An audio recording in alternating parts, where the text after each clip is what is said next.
WhatsApp guys, welcome है आपका एक बार फिर से मेरे चैनल में। और गाइस, आज मैं आपको बताऊंगा एक ऐसा तरीका जिससे कि आपको ये क्लियर हो जाएगा कि आपको बल्किंग में कौन सा स्टीरॉयड यूज़ करना है और कटिंग में कौन सा स्टीरॉयड यूज़ करना है टेस्टोस्टेरोन का।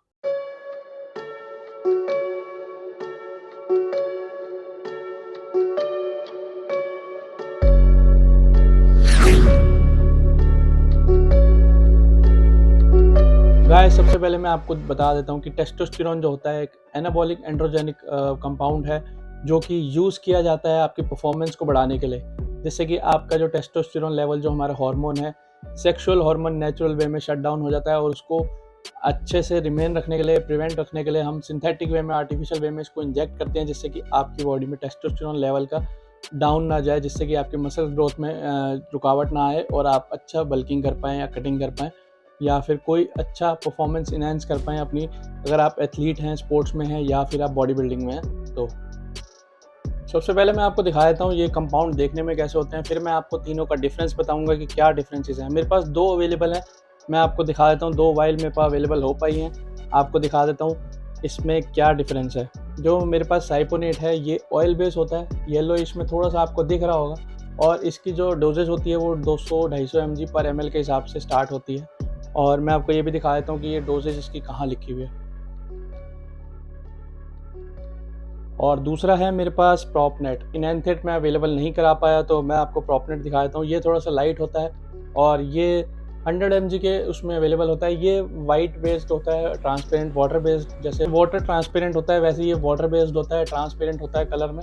और मैं आपको दिखा देता हूँ, ये इसकी डोजेज आपको 100 mg की मिलती है पर ml। तो डोजेज की बात हो रही है तो पहले बात डोजेज की कर लेते हैं, कि जिसको ये नहीं पता, जिसने कभी यूज़ नहीं किया, उसको मैं बता देता हूँ कि जो प्रॉपनेट होता है 100 mg से स्टार्ट होता है पर एम का। अगर आप 2 ml लगाओगे तो आपकी बॉडी में उसका असर 200 mg तक जाएगा।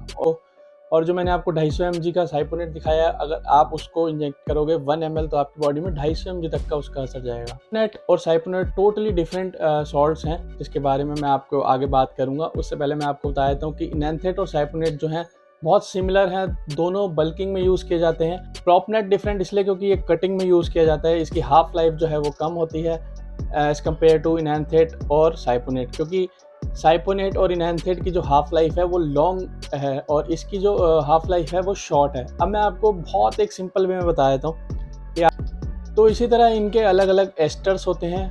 एस्टर एक बायोलॉजिकल कंपाउंड में एस्टर बोला जाता है। लॉन्ग एस्टर वाले इनएंथेट और साइपोनेट है, जिससे कि आपको ये अब थोड़ा सा समझ आने लग गया होगा कि लॉन्ग एस्टर का यूज़ हम बल्किंग में क्यों करते हैं। क्योंकि बल्किंग के टाइम पे हमारी बॉडी में जो लेवल्स होते हैं टेस्टोस्टेरोन के, वो हाई रहने चाहिए, जिस वजह से हम अपनी परफॉर्मेंस को इन्हेंस कर पाएँ। जब वर्कआउट भी कर रहे हैं तो ज़्यादा से ज़्यादा देर तक हम अपना वर्कआउट कर पाएँ, वेट अच्छे लिफ्ट्स कर पाएँ और हमें अच्छा रिजल्ट आए, हमारा मसल्स को ग्रो करने में हम जान लगा दें अपनी, तोड़ दें अपने शरीर को। तो एस्टर से आप समझ ही गए होंगे कि शॉर्ट एस्टर है तो कम वो कटिंग में यूज़ क्यों किया जाता है। क्योंकि शॉर्ट एस्टर की जो हाफ लाइफ होती है वो होती है 2 या 3 दिन की, जिससे कि बाद आपकी बॉडी में उसका असर खत्म हो जाता है, एब्जॉर्प्शन खत्म हो जाती है, फिर आपको दोबारा इंजेक्ट करना पड़ता है।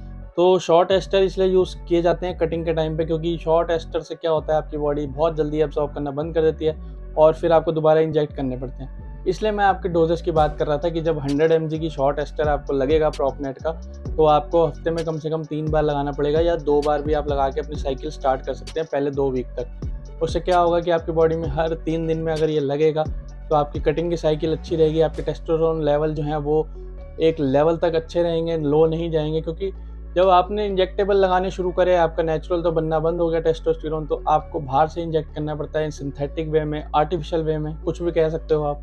तो उसके बाद आपको अपनी बॉडी में टेस्टोस्टेरोन लेवल को ध्यान रखना पड़ता है, टाइम टू टाइम डोजेस लगानी पड़ती हैं, जैसे कि आपके मसल्स की ग्रोथ, या लीन गेन कर रहे हो, कटिंग कर रहे हो, तो आपका मसल को प्रिवेंट करने के लिए, ये सब चीज़ों के लिए आपको टेस्टोस्टेरोन जो लेवल है वो अपने हाई रखने पड़ते हैं, जिससे कि आपका मसल ग्रोथ अच्छा रहता है, आपका सेक्सुअल हार्मोन भी सेफ रहता है, जिससे कि आपकी आगे लाइफ में कोई प्रॉब्लम्स ना आए। साइपोनेट की बात करूँ तो उसकी 9 से 12 दिन तक एक हाफ लाइफ होती है, जिससे कि वो ज़्यादा एब्जॉर्ब करता है, आपकी बॉडी में ज़्यादा देर तक एब्जॉर्प्शन उसकी रहती है। स्लो रिलीजिंग है, धीरे धीरे स्लो आपकी बॉडी में रिलीज़ करता है इनएंथेट और साइपोनेट। और जो शॉर्ट एस्टर प्रॉपनेट की बात की है, वो जल्दी जल्दी आपकी बॉडी में एब्जॉर्ब करता है, जिस वजह से वो फास्ट रिलीज़ करता है और जल्दी जल्दी आपको डोज लगानी पड़ती है।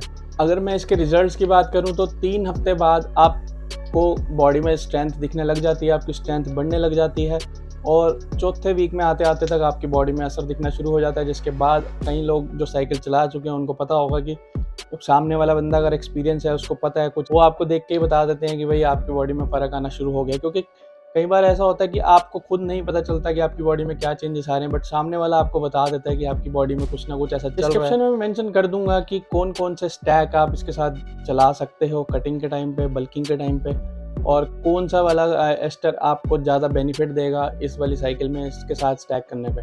सारा कुछ मेंशन कर दूंगा, जिससे आपको पूरी क्वेरी सॉल्व हो जाएगी। आपको पता चल जाएगा कि मेरे अकॉर्डिंग अगर मेरे को कटिंग करनी है तो क्या है, और मेरे अकॉर्डिंग अगर मुझे बल्किंग करनी है तो क्या है। क्योंकि मेरी वीडियो हो सकता है आप लोग देख रहे हो, आपको कटिंग करनी हो या आपको बल्किंग करनी है, तो आप सबके लिए ये वीडियो मैंने बनाई है, जिससे कि आप लोगों से यही रिक्वेस्ट है कि सेफली चलना और ऑप्टिमम वे में इसको तरीके से यूज़ करना, मिसयूज़ इसका मत करना, अब्यूज़ मत करना, जिससे कि आपकी बॉडी में कुछ साइड इफेक्ट्स आने शुरू हो जाएं। साइड इफेक्ट्स की बात करूं तो आपकी बॉडी में हार्मोन्स की छेड़छाड़ हो सकती है। साइकिल टेस्टोस्टेरोन के लेवल्स जो होते हैं वो कम हो सकते हैं, या फिर अगर आप को एलर्जी की प्रॉब्लम है, आपको गुस्सा आ सकता है, आपको एक्ने की प्रॉब्लम हो सकती है, दाने हो सकते हैं, आपको इचिंग हो सकती है, आपका ब्लड प्रेशर हाई हो सकता है, इस वजह से आपको गुस्सा ज़्यादा है। क्योंकि बहुत सारे लोगों को ये साइकिल रन करने के टाइम पे बहुत ज़्यादा गुस्सा आता है, इरिटेशन होती है, तो उस चीज़ का भी आप सब लोगों को ध्यान रखना पड़ेगा।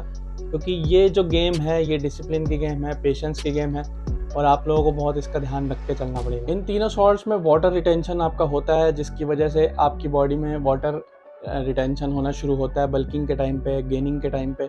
और आपको अगर कटिंग करनी है तो शॉर्ट एस्टर है, उसका थोड़ा वाटर रिटेंशन थोड़ा सा कम होता है बॉडी में, बट कहीं ना कहीं वो भी आपको वाटर रिटेंशन करता है। तो जब आप साइकिल रन कर रहे हो तो आपसे मैं यही रिक्वेस्ट करूँगा, अपने कार्बोहाइड्रेट्स, मैक्रोज जो भी हैं, प्रोटीन है, फैट्स हैं, गुड फैट्स हैं, उन सब का ध्यान रखें। कोई एक अच्छी साइकिल चला रहे हो तो अच्छी डाइट का भी ध्यान रखें। वर्कआउट बहुत आपका अच्छा होना चाहिए, कम से कम 2 घंटे आपको अच्छा वर्कआउट करना पड़ेगा, और डिसिप्लिन के साथ, कंसिस्टेंस के साथ आपको वर्कआउट करना चाहिए। कुछ भी अगर आपको डाउट हो या कुछ भी आप चाहते हो मुझसे पूछना तो कमेंट कर सकते हो, डीएम भी कर सकते हो। इंस्टाग्राम पे मेरा यहाँ पे मेंशन हो रहा होगा मेरा आईडी, इंस्टाग्राम का हैंडल। अगर आपने सब्सक्राइब नहीं किया तो मेरे चैनल को सब्सक्राइब कर लेना, लाइक और शेयर जरूर करना, ताकि और लोगों को भी हेल्प मिल सके।